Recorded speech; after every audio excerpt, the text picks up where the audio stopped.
네, 오늘 Two Kings and Two Kingdoms라는 제목으로 출애굽기 20장 15절 한 절 말씀을 우리 청년들과 함께 나누겠습니다. 오늘 한 절이기 때문에 제가 봉독하겠습니다. 도둑질하지 말라. 아멘. 청년 여러분, 여러분들의 인생 가운데 여러분들 그 정체성을 잘 갖추고 살아가고 계십니까? 우리가 교회 밖에서의 삶이 일주일의 대부분인데, 교회 밖에서의 삶 가운데 여러분들 그 정체성을 무엇에 의해 공급받고 있습니까? 그리고 그 정체성을 통해서 어떤 가치를 추구하고 있나요? 저와 여러분들은 오늘 설교의 제목처럼 두 왕과 두 왕국이라고 하는 이 공존하는 세상 안에 있습니다. 첫 번째 왕과 첫 번째 왕국은 영원한 겁니다. 우리 주님이 왕되어 주시고 우리 주님이 왕되어 주시는 하나님의 나라라고 하는 그 왕국이 있습니다. 반면에 유한하지만 일정 기간 동안에 이 세속적인 정치인들에 의해 운영되고 있는 이 세속 정부도 우리가 속해 있는 왕국입니다. 한 가지 차이점이 있다면 무한하고 영원한 것, 반면에 유한하다는 것입니다. 우리가 이 두 왕국과 두 왕을 여러분들 이원론적으로 생각하면 안 됩니다. 하나님의 나라도 매우 중요하고 그것이 우선순위고, 현재 우리가 살고 있는 이 세속의 이 왕국도 일정한 기간 동안에 중요하다라는 것을 여러분들이 잊지 마셔야 됩니다. 이 우선순위와 하나의 가치만 추구하다 보면은 여러분들이 지금 살고 있는 이 땅에서의 삶은 의미가 없어집니다. 그러나 하나님께서는 유한한 이 땅을 우리가 살아가게 하시며 영원한 하나님의 나라를 소망케 하시는데, 그것들이 사랑의 언어라고 고백되어진 이 십계명 안에 담겨져 있습니다. 만약에 우선순위가 여러분들 바뀐다면 우리는 어떤 가치관을 품고 살아갈까요? 오늘날 이 세상은 가장 많이 추구하는 것이 자기 중심적인 가치관입니다.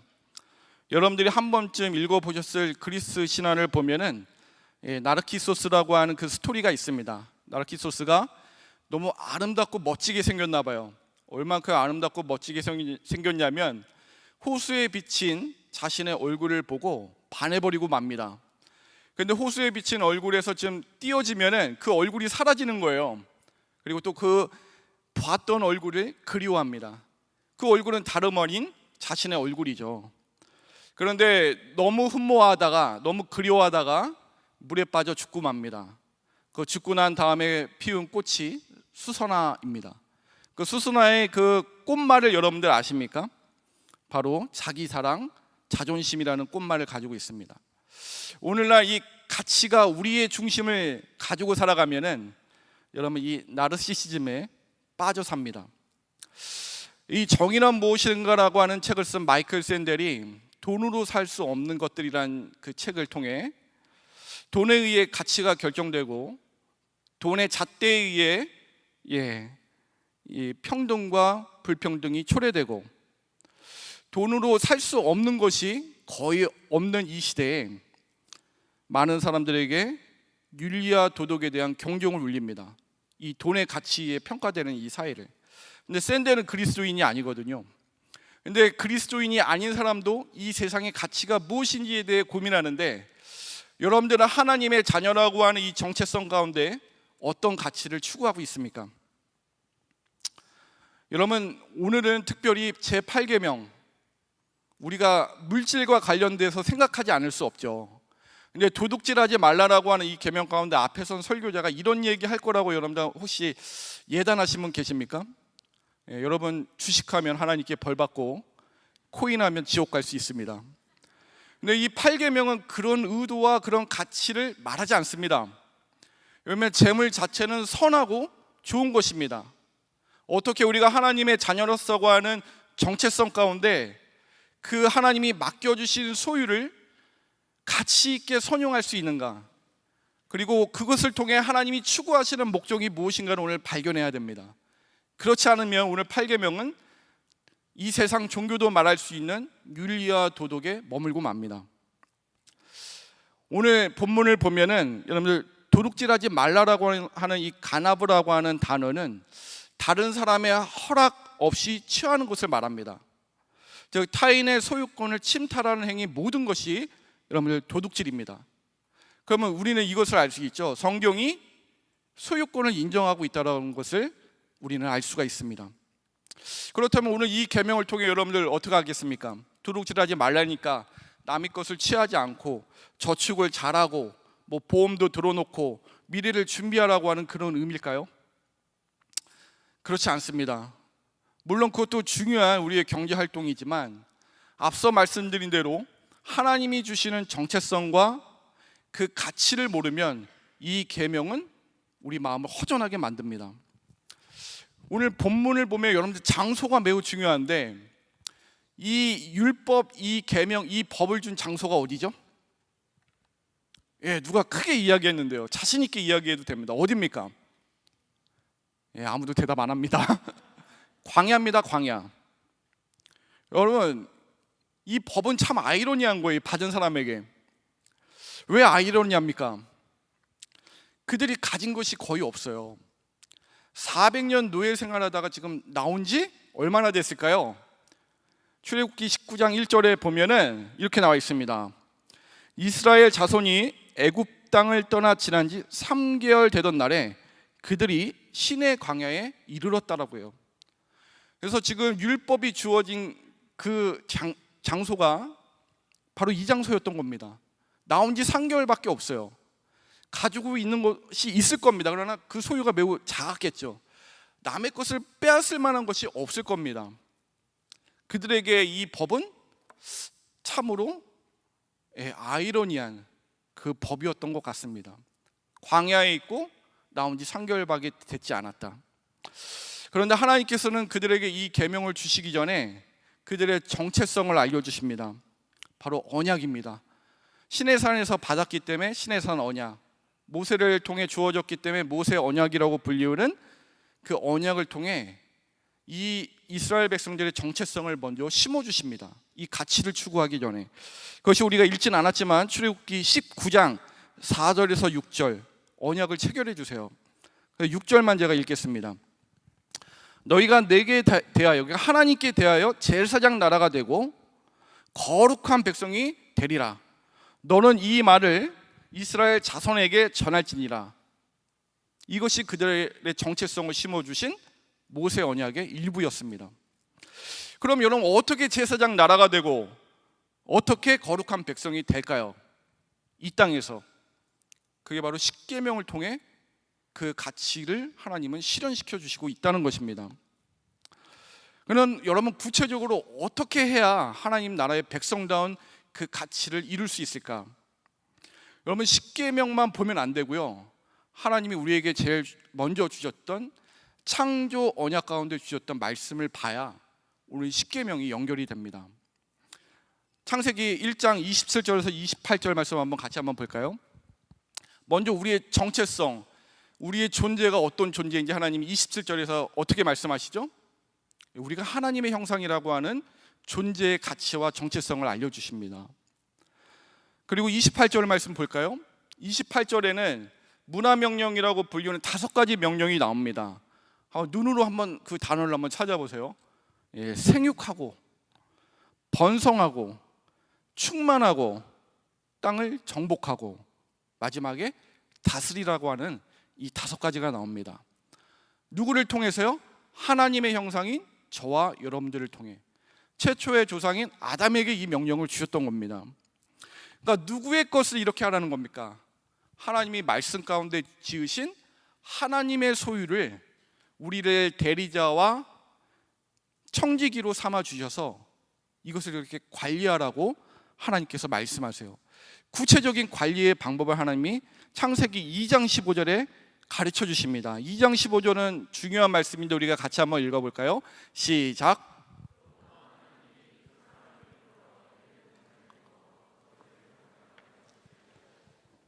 하나님의 형상인 존재와 정체성인 여러분들이 생육하고 번성하고 충만하고 정복하고 다스리는데 어떻게 해야 되냐? 경작하고 지키게라고 말씀하십니다. 제가 오늘 설교 시간이 짧을 것 같아서 표로 만들어 왔습니다. 표 한번 보여주시겠어요? 경작하고 지키게라고 하는 이 하나님의 명령은 창세기 1장 28절에 보면은 생육 번성 충만은 하나님의 형상을 만들어가는 겁니다. 의미가 자녀를 낳고, 그래서 가정이 필요하죠. 그리고 복음 전도를 통해서 하나님의 형상을 만들어가야 됩니다. 그리고 마지막 두 번째 나온 명령, 정복하고 다스리다는 하나님이 지으신 하나님의 형상의 모든 사람들에게 유익을 주는 겁니다. 하나님이 지으신 이 피조 세계를 통해 여러분들에게 맡겨주신 재물과 돈도 하나님의 형상들을 위해 유익하게 선용이 되어야 하는 겁니다. 그렇기 때문에 우리는 남의 소유를 우리 것인 것 모양 편취하고 탈취해서는 안 된다는 것입니다. 어떤 방법으로요? 창세기 2장 15절에 나와 있듯이 경작하다, 아베드라고 하는 단어고요, 지키게, 쇼메르라고 하는 단어입니다. 각각 예배와 보호하다라는 의미를 가지고 있어요. 그들의 재산을 지켜주고 그들의 유익을 주므로 결국 하나님이 원하시는 것은 무엇이죠? 하나님, 우리가 예배의 주관자가 되어서 그들 또한 예배의 주관자가 될 수 있도록 그렇게 하는 것이 하나님이 창조 언약 가운데 그 소유를 우리에게 맡겨주신 목적입니다. 왜 도둑질하지 말아야 될까요? 종국적으로 타인의 재산을 지켜줌으로 우리가 예배자로 그들도 설 수 있고 그들도 하나님의 형상으로 세울 수 있게 하려고 하나님께서 이 계명을 주신 겁니다. 근데 여러분, 우리나라도 이 법이 있죠. 형법을 보면은 대부분 사건과 사고가 발생된 다음에 예방 차원에서 그 법이 만들어집니다. 제정되죠. 민식이법 같은 경우요. 이 십계명이 도둑질하지 말라도 이 계명을 사실은 어긴 거와 같은 도둑질하는 사람이 있습니다. 그 사람이 누구죠? 최초의 도둑질한 사람. 모든 것이 하나님의 소유인데 그 소유권을 침탈하는 것이 도둑질이라고 했죠. 아담입니다. 하나님같이 되려고 하나님이 맡겨주신 것을 침탈했던 아담이 도둑질한 겁니다. 예배의 주관적으로 바르게 서고 하나님이 만들어주신 피조 세계를 잘 다스려야 되는데 그러지 못했죠. 하나님의 주권을 넘받고 하나님이 만드신 피조 세계에 대한 목적을 망각했습니다. 그것이 바로 도둑질입니다. 그렇기 때문에 우리는 그 언약을 지키지 못하지만 하나님은 지켜주시기 위해 창조 언약에 이어서 계속해서 모세 언약을 통해 하나님이 추구하시는 것을 다시금 우리가 추구할 수 있도록 이 십계명 도둑질하지 말라는 것을 통해 하나님이 맡겨주신 일정 기간 동안 여러분들에게 맡겨주신 소유를 예배자로서 지키고 보호해야 할 가치가 저와 여러분들에게 있는 것입니다. 그러나 창세기 3장의 타락함으로 사람은 스스로 이것을 지킬 수 없음을 우리는 보게 됩니다.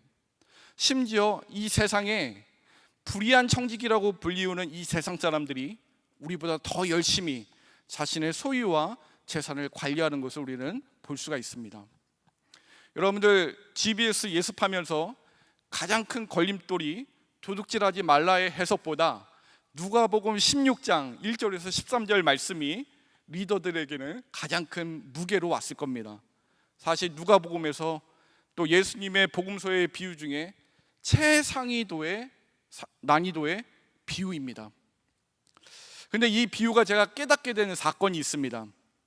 한 몇 년 전에 제가 요르단의 수도인 암만에 갔는데 일주일 동안의 일정을 마치고 요르단으로 건너가서 그 요르단 암만에 있는 호텔에 묵게 되었습니다. 근데 저는 옷을 한번 사면은 한 10여 년 넘게 입어요. 제 키가 이게 초등학교 6학년 때 키예요. 상당히 컸죠. 우리 청년부가 큰 공동체이기 때문에 제 초등학교 후배도 여기 있더라고요. 예. 초등학교 때 입었던 티셔츠도 아직도 있어요.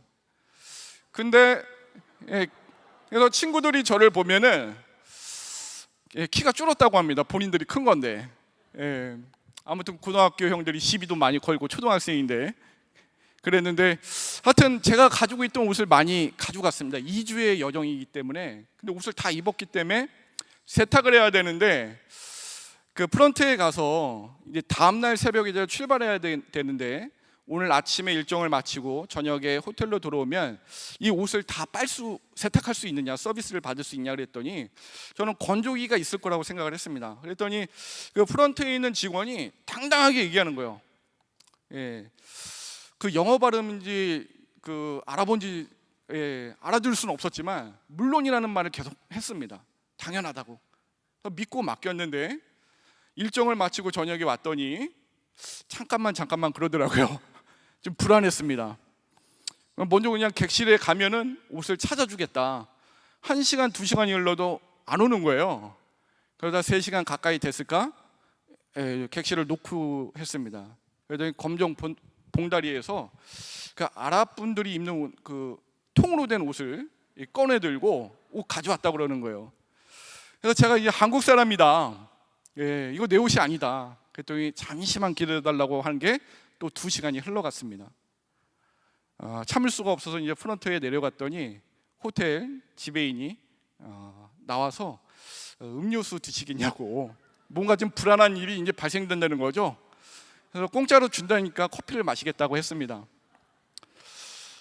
그런데 그분이 그러는 거예요. 옷을 찾을 수가 없다고.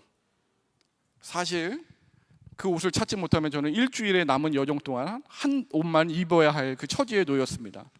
뿐만 아니라 같이 그 일정을 꾸리는 다른 분들의 옷도 제가 다 오늘 세탁이 된다고 해서 다 수고했기 때문에 비난을 제가 받을 수밖에 없는 상황이었습니다.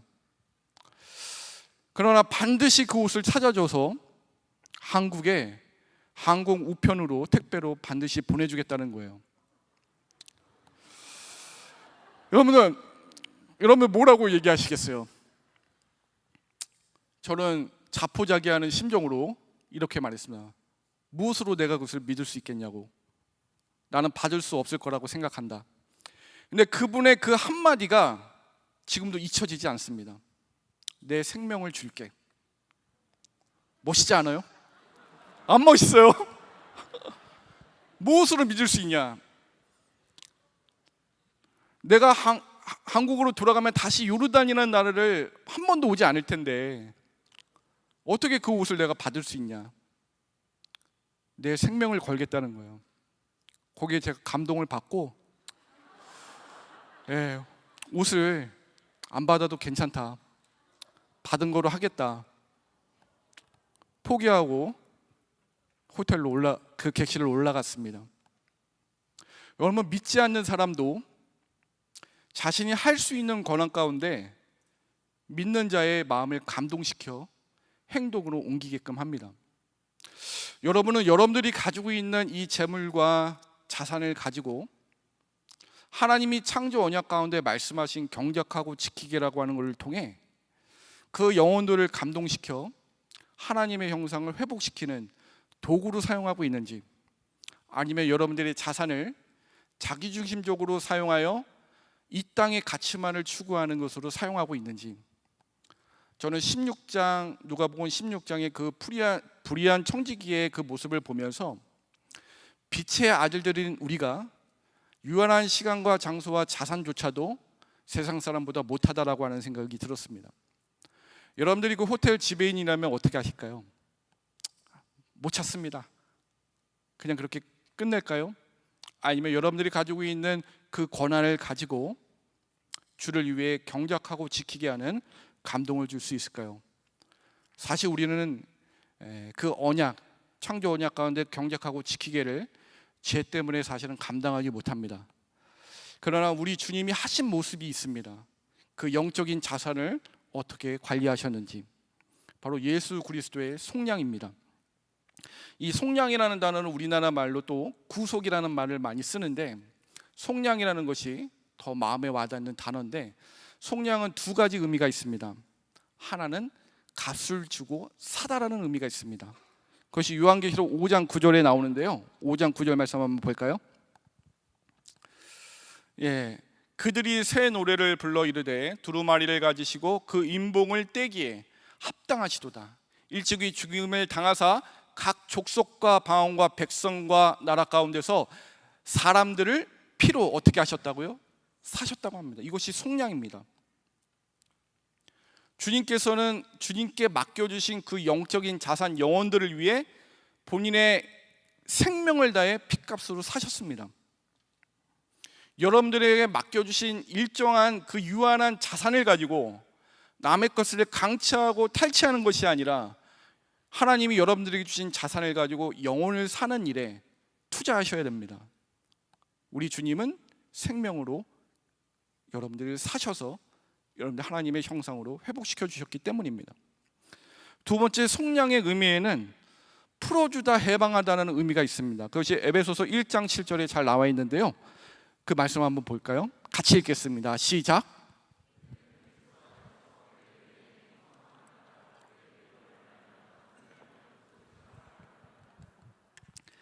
속량 곧 죄사함, 해방시킨다는 겁니다. 무엇으로부터요?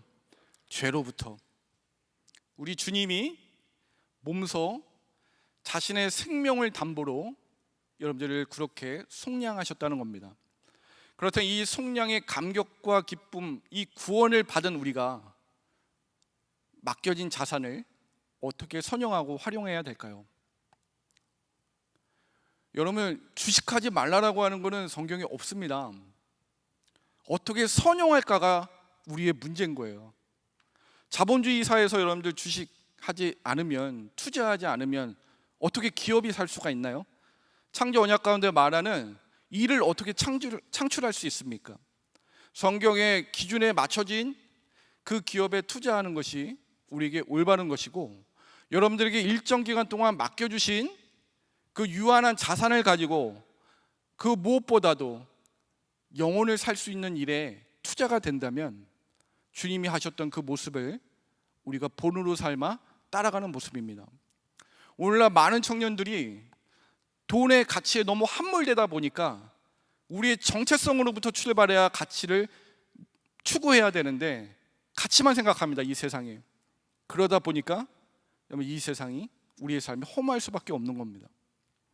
여러분, 도둑질하지 말라는 것은 한편으로는 타인의 재산을 잘 지켜줄 뿐만 아니라 하나님이 우리에게 맡겨주신 소유권을 어떻게 활용해야 되는지 말씀해 주시는 내용이기도 합니다. 이것을 추구함으로 우리가 무엇을 여러분들 얻게 되죠? 하나님 나라를 소망하게 된다는 겁니다. 여러분, 이스라엘 백성들이 이 광야에서 받았던 이 말씀의 위력이 어디서 발휘되어야 할까요? 약속의 땅 가나안 땅에서 발휘가 돼야 됩니다. 미리 주신 겁니다, 예방 차원에서. 그런데 어떻게 하죠? 남의 것을 강취하고 남의 것을 더 많이 가지려고 하고 더 많은 것을 나를 위해 누리려고 합니다. 그때는 하나님과의 관계도 끊어지고 이 땅에서 우리의 소명과 여러분들의 비전도 사라지게 됩니다. 여러분, 우리의 정체성이 없는데 하나님이 어떻게 여러분들에게 맡겨주실까요? 그 정체성이 없어 가치가 모호한데 하나님이 여러분들에게 어떻게 부어주실까요? 복음을 통한 축복도 참된 축복이고, 하나님은 우리에게 이 땅을 살아갈 수 있는 일용의 양식을 주시는 것도 축복입니다. 왜 안 줄까를 여러분들 근심하지 마시고, 하나님이 부어줄 수 있는 용량이 우리에게 있는가, 그 용량을 있을 때 하나님이 부어주시는 자산을 가지고 어떻게 선용할 수 있는가. 이 광야의 삶을 지나 여러분들은 가나안 땅, 이 세상으로 다시 나가게 됩니다. 그리고 그 가나안 땅은 모형과 그림자에 불과합니다. 영원한 하나님 나라를 위해 우리에게 그 약속의 땅을 보게 하기 위해 가나안 땅으로 여러분들을 보내세요. 정체성과 가치관이 있으면 하나님이 원하시는 유익한 열매를 맺게 될 겁니다. 창조 언약은 망가졌지만 하나님이 끝까지 이루어 가시며 이루시는 언약 가운데 예수 그리스도께서 여러분들을 속량하셨다라고 하는 이 참된 회복을 통해 하나님이 맡겨주신 이 소유와 자산을 주를 위해 선용하는 저와 여러분들이 되시길 간절히 소망하겠습니다.